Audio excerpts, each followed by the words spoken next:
Welcome back, Car Family. I have never used the word phantom. Oh, I'm sorry.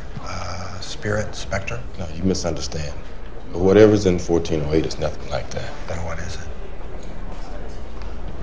It's an evil fucking room.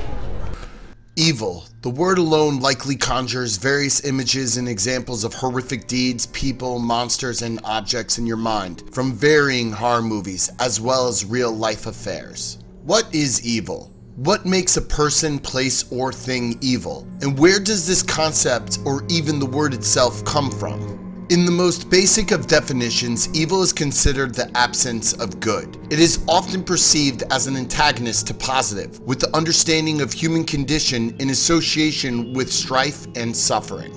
To truly define if something is evil, there has to be origin of motives. The elements involve unbalanced behavior with anger, revenge, fear, hate, trauma, selfishness, destruction, and neglect.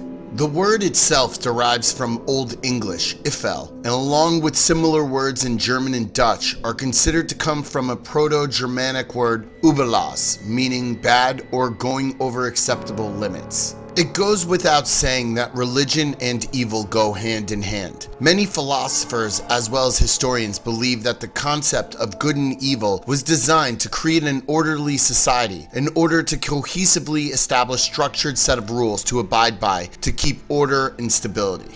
Buddhist spiritual influence sees good and evil as part of a duality that must be overcome by achieving nirvana, a blissful state through realization of sunyata, or an enlightened experience. Confucianism concerns with social relationships and appropriate behavior of superior man, meaning any wrong behavior would be considered evil. Some religions and philosophies deny evil's existence and usefulness in describing people. In Judaism, evil does not exist and is not part of God's plan, but is formed by the actions of man and the free will given to by God. Those who choose a good life will join God in heaven, and those who choose a bad one will remain in their decomposing body until the end of days, and then stand before their Creator in judgment.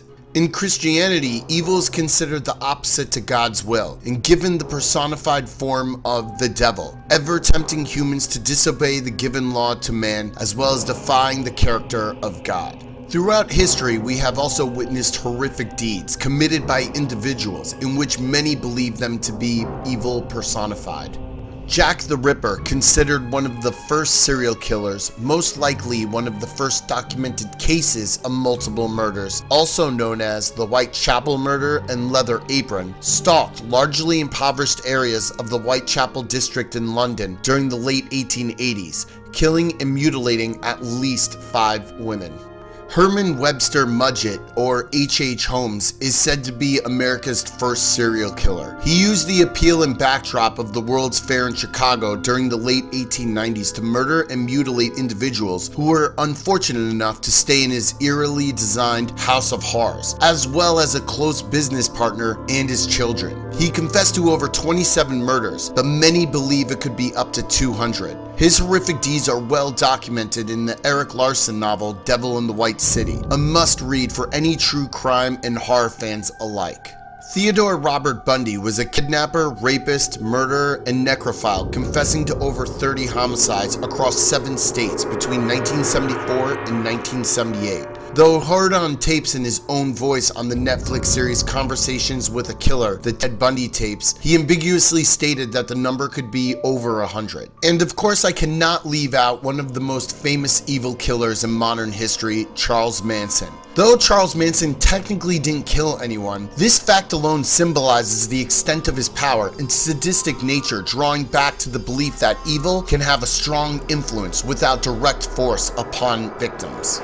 In the mid-1960s, he formed a cult that would famously be known as the Manson family. His followers would go on to kill 9 people in California, including actress Sharon Tate and her unborn child. In 1971, he was convicted of first-degree murder and conspiracy to commit murder for the deaths of 7 people. Lead prosecutor Vincent Bugliosi would document the murders and trial in his book Helter Skelter, the true story of the Manson murders. The title taken from a term Manson used to describe an impeding race war he predicted, and prosecutors theorized that Manson was initially attempting to instigate. People are not exclusively given the moniker of evil. There are places all over the world that hold a sinister feeling, projecting an evil presence for curious visitors to not trespass. Aokigahara Forest, resting in the shadow of Mount Fuji in Japan, is known as the Suicide Forest and is where the world's second highest number of suicides occur. Spiritualists in Japan believe all the deaths have permeated the trees, creating paranormal presence, preventing those who enter the forest from escaping. Rich deposits of magnetic iron in the volcanic soil have been blamed for lost travelers, rendering compasses useless.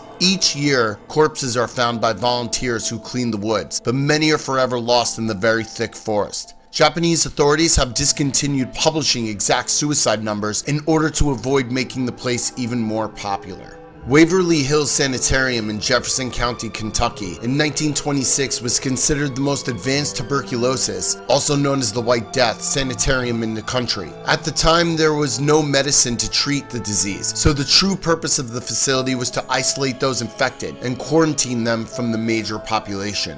Treatments were said to be just as bad as the disease, with experiments performed to cure the suffering, such as balloons implanted in the lungs and expanded with air, requiring the removal of muscles and ribs to make room, with most undergoing the procedure not surviving.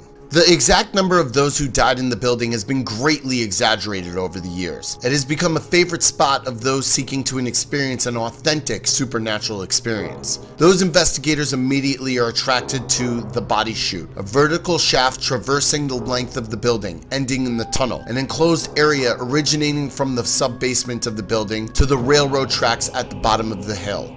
The building without question has dramatic stories told to emphasize the death and disease that occurred behind the walls. When witnessing the decrepit, menacing architecture, along with the dark halls and tunnels inside, there's a sense that something very bad occurred on the grounds, exhibiting a horrid feeling that if there is evil, at one time it did, if not still does, live there.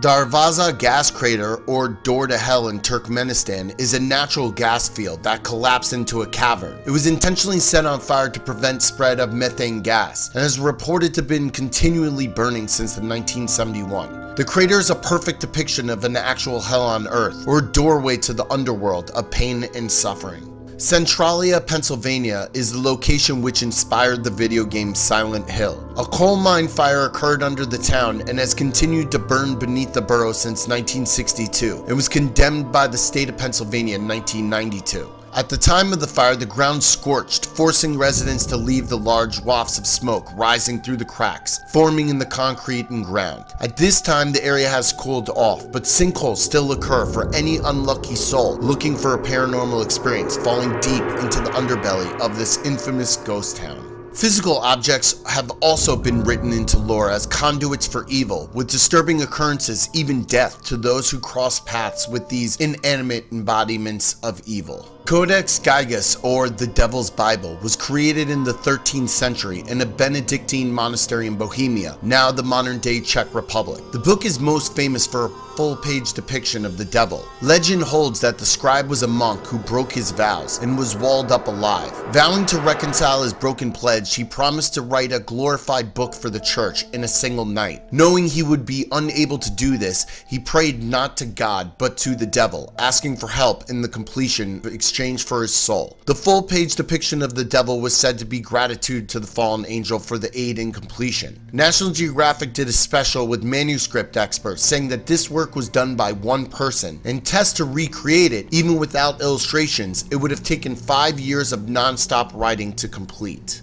The Crying Boy is a mass-produced print of a painting by Giovanni Gregolin. Undamaged copies of this painting have been reported to have been found within severely burned buildings all over England, and that holding one of these cursed versions would cause doom to those who possess it, with only the painting to survive. Now, I know that the Raggedy Ann doll known as Annabelle is currently the most popular haunted toy, but I find that Robert the Doll has more malevolent history behind him, with more credible occurrences of paranormal activity. It is said that the doll was cursed by a voodoo practicing servant of the original owner's father. It would move around the room and be seen looking out windows when the family would leave. The boy became afraid, so the father put the doll in the attic. Years later, when the boy returned home from school, taking ownership of his family's estate, he found Robert and took him out, only to suffer a mysterious death shortly after. He currently resides in East Martello Museum in Key West, Florida, sitting in a chair with a backdrop of apology letters from visitors who are either rude to Robert when visiting or took his picture without permission. Those claiming that they suffered from either horrible accidents or terrible tragedies and misfortunes after their encounter with Robert.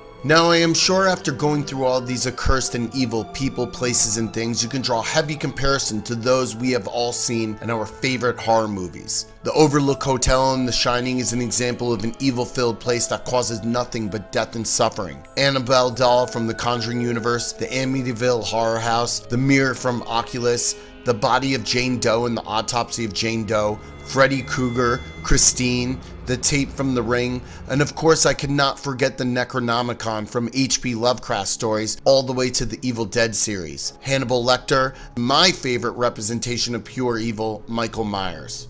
But what is the force behind all of them? Is it just absence of good? Or is there a stronger element, a sinister, malevolent energy that pushes against that good, challenging to destroy those who will protect it at any cost? Is there altruism in evil, or just a basic blackness looking to cause pain and suffering to those who it crosses? It is an interesting concept to delve upon, and one that horror films have centered at its core. As fans, are we not enticed and smitten by the macabre as well as the idea that there is a monster under the bed or sewers looking to eat children and feast on fear? I would say we are the true philosophers of evil, finding something enjoyable in what others call discomfort. I always found it fascinating when people say they hate horror because they don't like being scared. I love being scared. It is an emotion that gets my heart pumping and makes me feel alive, yet the feeling is always just out of reach. I also love the stewards of horror and fear, our monsters, objects, places, locations that bring us into the realm of evil. That is why I do not think that evil is necessarily easy to define, because it's enticing by nature, just like the genre of horror. What do you think of evil? Is it easily defined, or is there a complex nature behind it? Tell me your thoughts in the comment section below, and please remember to like, share, and subscribe. Stay scared.